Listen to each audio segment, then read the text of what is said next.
नमस्कार, बहुत स्वागत है आप सभी का प्रदेश के सबसे भरोसेमंद और number 1 news channel India news Haryana पर।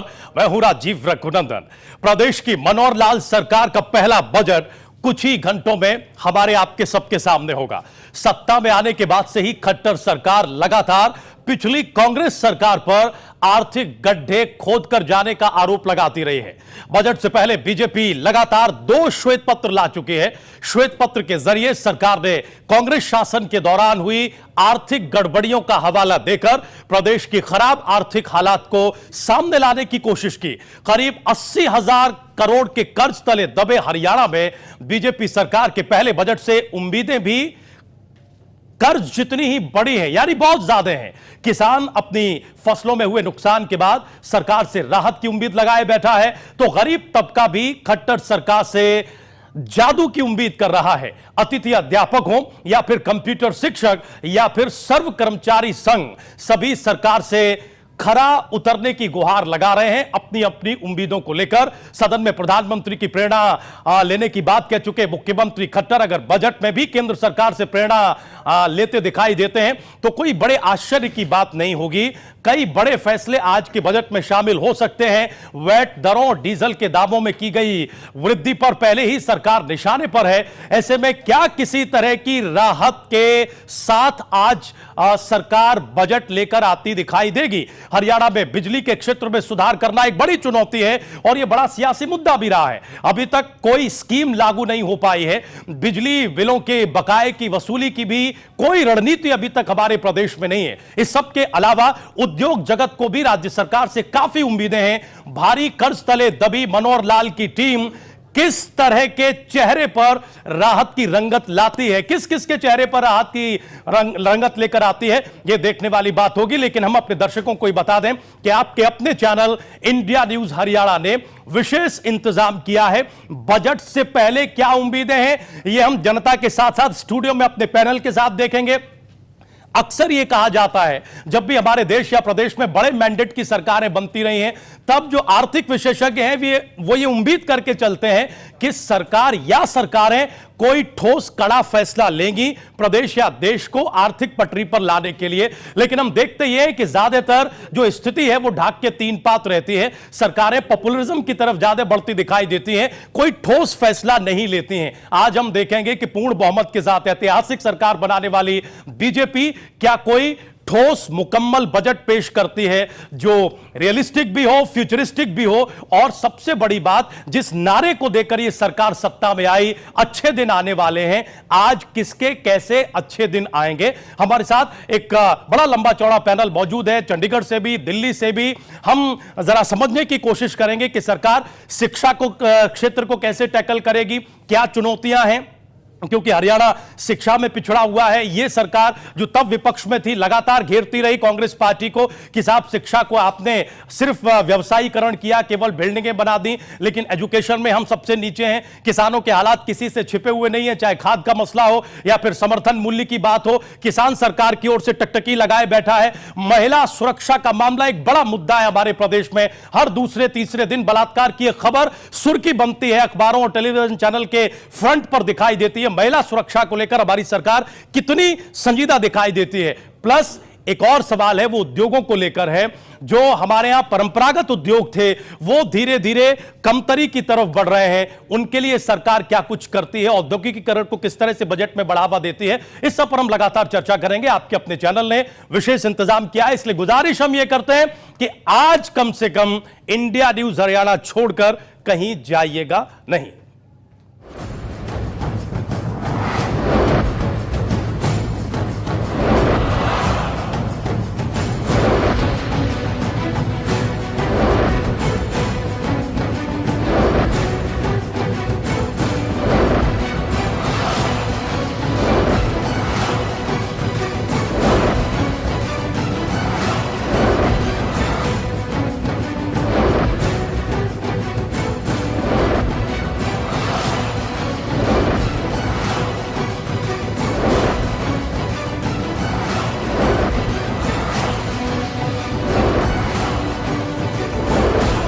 हरियाणा के इतिहास में बजट की सबसे बड़ी कवरेज दिन भर सिर्फ इंडिया न्यूज हरियाणा पर।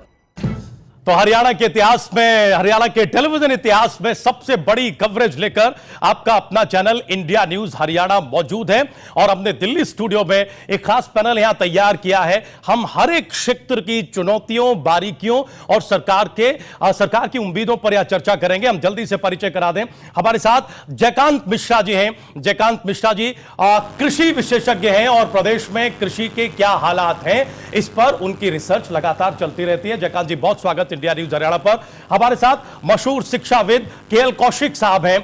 कौशिक साहब से हम ये जानेंगे कि शिक्षा के पिछड़ेपन की बात तो लगातार की जाती है, लेकिन सरकार या सरकारें संजीदा नहीं रहती। जब भी शिक्षा को लेकर बजट में एलोकेशन की बात होती है तो वही राग हम सुनते हैं, कोई नया ट्रेंड सेट होते नहीं देखते। ऐसा क्यों है और इस बार क्या उम्मीदें हैं? हमारे साथ कृष्णकांत जी हैं। कृष्णकांत जी मशहूर शिक्षाविद हैं। हम उनके नजरिए से जानेंगे कि सरकार को क्या कुछ करना चाहिए और इस बार चूंकि उम्मीदों की सरकार बनी है, अच्छे दिन आने हैं, वो एजुकेशन सेक्टर में भी आने हैं, तो कृष्णकांत जी क्या उम्मीद करके चल रहे हैं और क्या चुनौतियां हैं? हमारे साथ फरीदाबाद इंडस्ट्रियल एसोसिएशन के मीडिया चेयरमैन नरेंद्र गुप्ता जी हैं। नरेंद्र गुप्ता जी से हम ये समझेंगे, ये उस इलाके से आते हैं जो फरीदाबाद का इलाका है, जहां ये आरोप लगता रहा है कि साहब पहले कभी इंडस्ट्री के अच्छे दिन हुआ करते थे, लेकिन दशक 2 दशक बीते, सबसे ज्यादा गर्त में यही इंडस्ट्री गई है।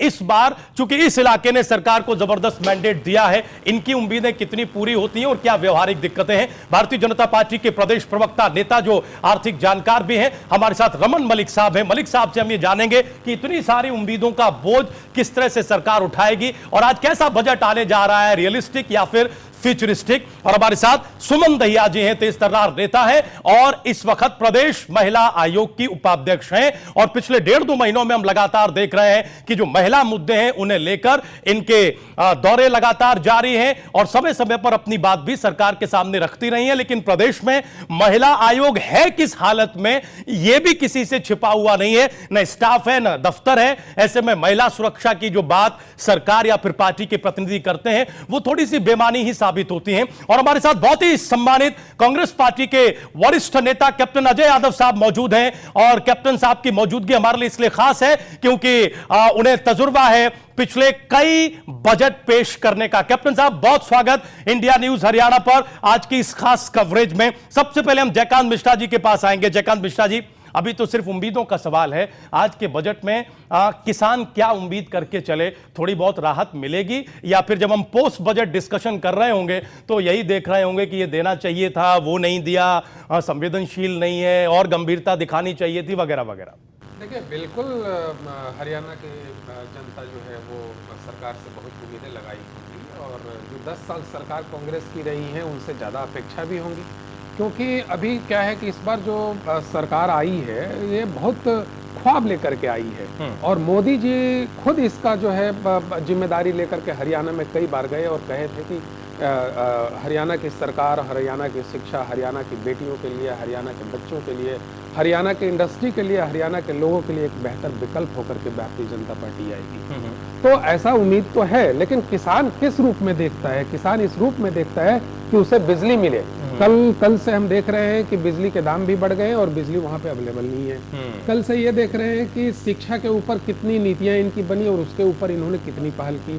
तो ये बहुत सारी उम्मीदें जो अभी खट्टर साहब से आई हैं, वो बहुत सारी उम्मीदें हरियाणा की जनता और खास करके जो वहाँ का अन्नदाता है, जिन्हें हम देते हैं कि अन्नदाता हैं, जो रोटी तक पहुँचते हैं शाम को और सुबह तक देश की जनता तक पहुँचाते हैं, तो उनके लिए ये सरकार क्या बेहतर बजट लेकर के आती है। क्योंकि एक बहुत उम्मीदें हैं मोदी सरकार और खट्टर सरकार से कि हरियाणा की जो इंडस्ट्री है वो किस तरह से डेवलप करेगी। जैसा कि अभी आपने बताया कि फरीदाबाद एक बहुत बड़ा सेटअप लेकर के आया था, लेकिन वो चीजें नहीं दिखी जो गुड़गांव में दिखी, वो चीजें नहीं दिखी जो सोनीपत और पानीपत वाले हाईवे पे दिखी है। तो एक बहुत बड़ा सेटअप है कि आप किस रूप में हरियाणा की जनता को देखना चाहते हैं और किस लिए वो आप बजट लेकर के आ रहे हैं। देखिए, अभी जो लैंड एक्विजिशन बिल लेकर के आया उसका शिकार हरियाणा भी हुआ है। तो लैंड एक्विजिशन बिल के अंदर में जो किसानों से जमीनें लेने की बात हो रही थी या देश भर से जमीनें लेकर के बात हो रही थी, तो जो किसानों के अधिकार आपने छीन लिए, जो उनसे पूछ करके जमीनें लेने के लिए बात हो रही थी, जो उनको कोर्ट जाने का है वो अधिकार आपने छीन लिया, जो नेशनलाइज इशू थे जिसमें आपको रेलवे के लिए जमीन थी, जो आर्मी के लिए जमीन थी, या जो नेशनल इंटरेस्ट के लिए जो बात हम कहते हैं, जो थर्मल पावर के लिए जो जमीनें ली जाती, इनके ऊपर तो आप नो ऑब्जेक्शन कह सकते हैं। लेकिन आप स्कूल को नेशनल इंटरेस्ट, अस्पताल को नेशनल इंटरेस्ट आप बता करके और वहां से नो ऑब्जेक्शन में जमीन ले ले। दूसरी चीज है कि 5 साल के अंदर वो जो जमीन आप लेंगे, अगर उसको जिस चीज के लिए आप जमीन लेंगे उसमें अगर आपका उपयोगी नहीं होगा तो आपकी जमीन वापस हो जी, वो चीज आपने खत्म कर दिया। ठीक, तो मेरा ये मत है कि आप मार भी रहे हैं और किसान को रोने का अधिकार भी नहीं दे रहे। यानी जबरा मारे रोने न दे जो कहावत है कि साहब आप हमसे जमीन भी ले रहे हैं और हमें कुछ बोलने भी नहीं दे रहे हैं। लेकिन जयकांत जी, हम बहुत संक्षेप में समझना ये चाहते हैं कि ये तो चर्चाएं काफी दिनों से होती रही हैं, आज 2-3 क्या चीजें सरकार कर दे जिससे कम से कम किसान राहत महसूस करे कि चलो अच्छा है, इन चीजों की हमें बड़ी जरूरत थी, ये आपने दे दिया। समर्थन मूल्य का एक मुद्दा है, खाद के वितरण का एक मामला भी पिछले दिनों ही काफी उठा है, और ये जो भूमि अधिग्रहण जिसकी आप बात कर रहे हैं इस बिल की, इस पर तो चर्चा ऊपर से लेकर नीचे तक होती रही है और राजनीतिक दल कांग्रेस पार्टी भट्टा परसौल से लेकर दिल्ली तक कल ही मार्च पर उतरी थी। जी बिल्कुल, सिर्फ कांग्रेस की बात नहीं है, कश्मीर से लेकर के कन्याकुमारी तक जितने भी किसान हैं सब एक मंच पे आए हैं, और अभी आपको आने वाले 2-3 दिन के अंदर में और भी किसान आपको जंतर मंतर पे दिखेंगे। मुझे लगता है कि 1 लाख किसान और आ रहे हैं। तो ऐसा पूरे देश का ये समस्या है। आप ये इस देश की समस्या आपको आप देखिए, जमीन लिया गया बंगाल में और टाटा को दे दिया गया, टाटा को उठ करके जाना पड़ा गुजरात। आप उस गुजरात के हिसाब से पूरे देश को नहीं दे सकते। गुजरात में दहेज 1, दहेज 2, दहेज 3 आपने बनाया जी, और केमिकल इंडस्ट्रीज अगर भारत में है तो अंकलेश्वर में है, और पूरा दहेज 1, 2, 3 को आप लेकर के डेवलपमेंट करके 500 एकड़, 400 एकड़, 600 एकड़ जमीन आपने रिलायंस और अदानी को लिए दे दिया। इस देश के अंदर जन्मभूमि जहां से अनाज निकलता है, देखिए मेरा ये मत है कि इस देश में जो प्राकृतिक चीज है, जो जल, जंगल, जमीन, इसके साथ आपको छेड़छाड़ नहीं करना चाहिए, खास करके उपजाऊ जमीन के लिए। इस देश से 1 लाख गांव जो है खत्म हो चुके हैं। लोग गांव से शहरों में आते हैं रोजगार के लिए। मेरा ऐसा मानना है कि आने वाले 50 साल में लोग शहर से गांव की तरफ जाएंगे पलायन होकर के, क्योंकि आपके पास सांस लेने के लिए जगह नहीं होगी, आपको पानी पीने के लिए जगह नहीं होगी। तो मेरा ये मत है कि जो इंफ्रास्ट्रक्चर है, आप जो लैंड एक्विजिशन बिल लेकर के आ रहे हैं, बेहतर होता है कि ग्राम सभा बिल लेकर के आते हैं। ठीक है जयकांत जी, आपके मत पर सरकार क्या सोचती है? वित्त मंत्री आपके मत से समान कुछ सोच रखते हैं या नहीं रखते हैं, वो बजट में आपसे थोड़ी देर बाद पता हो जाएगा। और हमारे साथ यहाँ रमन मलिक साहब हैं, वो ये बताएंगे कि पार्टी किस लाइन पर आगे बढ़ रही है, क्या किसानों के सरोकार से जुड़ी है या जुड़ी नहीं है। यहाँ के पैनल से हम चर्चा आगे बढ़ाएं। हम सुमन दैया जी को इस चर्चा में जोड़े, इससे पहले एक छोटी सी टिप्पणी हम कैप्टन अजय यादव साहब से लेना चाहेंगे। कैप्टन साहब, लंबा तजुर्बा आपको रहा है, कई बजट भी आपने पेश किए हैं राज्य सरकार के। हम जानना यह चाहते हैं कि आज की सरकार के सामने सबसे बड़ी चुनौती क्या दिखती है आपको, वो भी तब जब सरकार लगातार ये कहती रही हो कि साहब आर्थिक गड्ढे हैं, आर्थिक गड्ढे हैं, आर्थिक गड्ढे हैं, हमारे ऊपर तो 80,000 करोड़ का कर्जा है और हम 2 श्वेत पत्र लाकर उनकी हकीकत और असलियत भी देख चुके हैं।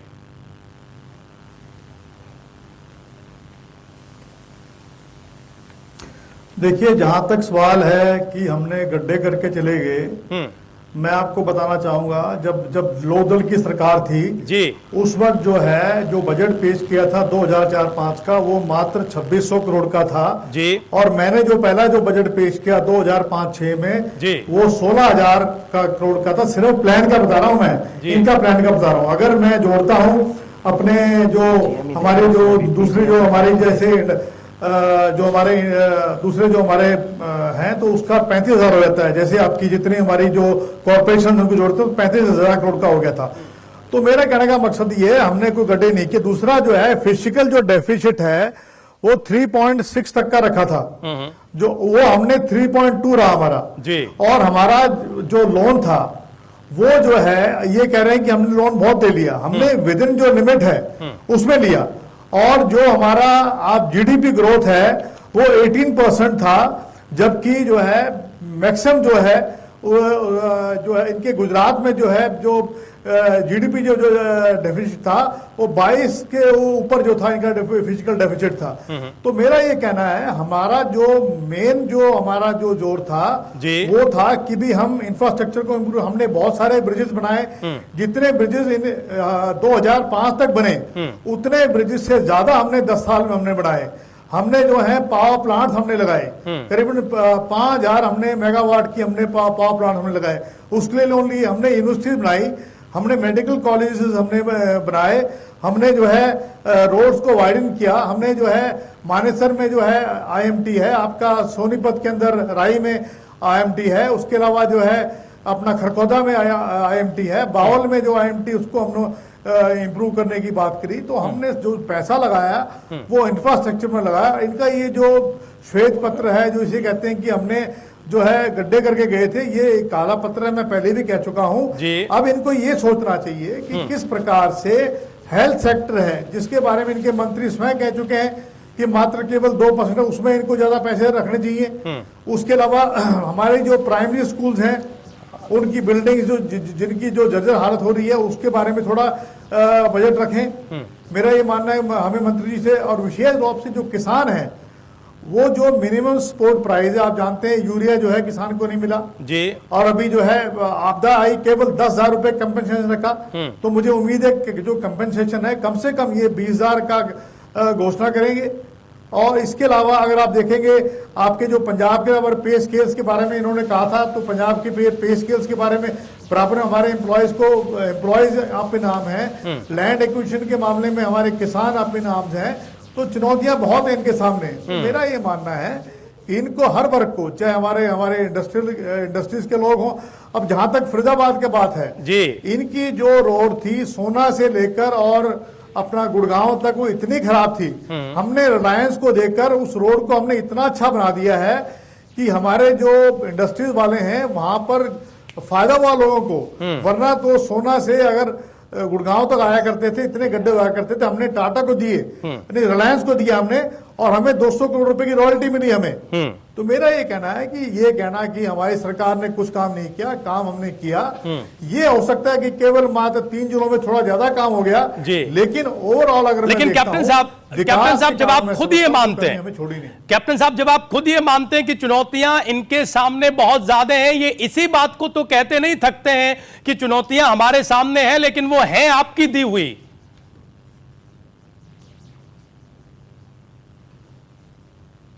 नहीं, मैंने आपको विस्तार में सारा बताया कि हमने फिजिकल जो डेफिसिट था, आप देखिए जब इनका बजट 2600 करोड़ था, तो इनके पास जो कर्जा था वो करीबन था 25 या 26,000 करोड़। जब हमारा बजट जो आखिरी बजट पेश किया वो तकरीबन 36,000 करोड़ का था, तो हमारा जो लोन है वो तकरीबन 70,000 करोड़ के आसपास हमारा लोन था। ठीक है सर। तो मेरा ये कहना है, अगर आप देखेंगे अनुपात में, अगर आप देखेंगे तो ये कुछ ज्यादा नहीं है। अगर हम उसको रीपे कर सकें, अगर हमारे पास लोन लेने के लिए बुराई नहीं, कोई लोन तो ये भी लेंगे। आप देखो सबसे जो बड़ा मुद्दा था वो था जो हमारे लोक दल के भाई ये कह के चले गए कि ना मीटर होगा ना मीटर रीडर होगा। बिजली का जो क्षेत्र है उसमें जो है 3,000 रुपए करोड़ का घाटा हर साल हमारी जो है ये दोनों हमारे उत्तर हरियाणा बिजली वितरण निगम और दक्षिण हरियाणा बिजली वितरण निगम होता रहा है। और उसका मुख्य कारण है कि जो डोमेस्टिक क्षेत्र है जी, हमारी जो निधि थी, हमने जो बिल माफ किए थे, ट्यूबवेल का पैसा आने लग गया, लेकिन जो अपने डोमेस्टिक जो क्षेत्र है, विशेष रूप से आपका जींद है, भिवानी है, रोहतक है, झज्जर है, यहां तो बिल भरने का नाम नहीं लेते, क्योंकि इन्होंने इस प्रकार की आदत डाल दी लोगों को कि भैया बिल मत, हम ना मीटर रखेंगे, मीटर रखेंगे। ठीक है सर। तो सारी व्यवस्था बिगाड़ने में लोक दल का बड़ा हाथ रहा। हमने बड़ी कोशिश करी, हमने पिलर बॉक्स स्कीम लेके आए हम जी, जिसकी वजह से जो है कोई भी ये पिलर बॉक्स स्कीम क्यों नहीं लेके आते। हाँ, जहां पर हम 24 घंटे बिजली दे सकते हैं, हमने पिलर बॉक्स स्कीम में अपने हल्के में लेके आया, वहां 24 घंटे हमने बिजली दी। तो चोरी रोके और एक्साइज के अंदर जो है अपनी और करें। ठीक है। तो मेरा ये मानना है कि जहां जो चोरियां हो रही हैं उनको रोकें। अब जैसे रेवेन्यू के अंदर जो है चोरियां, उनको रोकें, तो उससे जो है सरकार अपनी जो फाइनेंशियल जो अपनी जो मैनेजमेंट है उसको इंप्रूव करें। बाकी जहां तक फाइनेंशियल मैनेजमेंट है ये जरूर हमारी बेस्ट रही, और ये प्लानिंग कमीशन ने भी कहा। भाई ये बात जरूर है कि चट्टा साहब हमारे जो इन्होंने फाइनेंस मिनिस्टर बाद में बनाए थे, थोड़ा बीमार रहा करते थे, बुजुर्ग थे, तो ये बात दूसरी है। लेकिन मेरा ये मानना है कि जहां तक सवाल है हमारा जो मैनेजमेंट का था वो बहुत बढ़िया था। ठीक है सर। उसके मुकाबले आज का बजट कैसा आता है, मैनेजमेंट वित्त मंत्री का कैसा दिखाई देता है, और जैसा कि हमने चर्चा की शुरुआत में कहा, महिला सुरक्षा के लिए इस बजट में क्या होता है, शिक्षा के लिए सरकार कितनी गंभीर दिखाई देती है, और उद्योगों पर सरकार का नजरिया क्या है। सिर्फ भाषणबाजी, उम्मीदें, सपने, या फिर रियलिटी में सरकार उद्योगों को पुनर्जीवित करना चाहती है। वो शहर हमारे प्रदेश में जहां उद्योग पहले फलते फूलते रहे हैं, उन्हें कुछ देना चाहती है। एक बहुत छोटा सा ब्रेक हम यहां पर ले रहे हैं, यह चर्चा जारी है, आप लोग कहीं जाइएगा नहीं, तुरंत हाजिर हो रहे हैं।